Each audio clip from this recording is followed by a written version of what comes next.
ಮಾಜಿ DCM ಅವರು ಶ್ರೀಯುತ ಅಶ್ವಥ್ ನಾರಾಯಣ ಅವರು ಕಾರಣಾಂತರಗಳಿಂದ ಬರೋಕ್ಕಾಗಿಲ್ಲ, ಮಧ್ಯಾಹ್ನ ಬಂದು ಹೋದರು. ಅವರು ನಮ್ಮೂರಾಗಿರ್ತಾರೆ.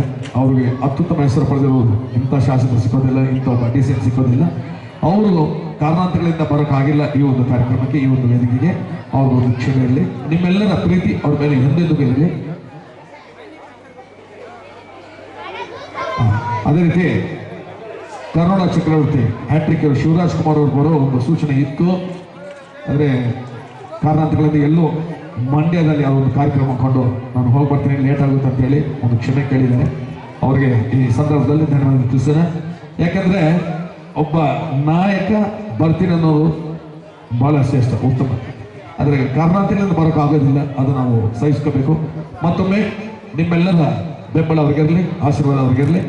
ಈಗ ಕಾವ್ಯೇಶ್ವರಿ ನೃತ್ಯ ನೋಡೋಣ. ಗೀತೆ ಪ್ರವಾಯ, 2 ಗೀತೆ ಪ್ರವಾಯ, ಅಮ್ಮವ್ರ ನೃತ್ಯ ನೋಡಿ. ಈ ಒಂದು ನೃತ್ಯ ನೀವು ನೋಡಲೇಬೇಕು ಅಂತ ಒಂದು ಅದ್ಭುತವಾದ ನೃತ್ಯ. 2 ಗೀತೆ ಪ್ರವಾಯ ಬರಲಿದೆ. ಮೊದಲಾಗಿ ಕಾವ್ಯೇಶ್ವರಿ.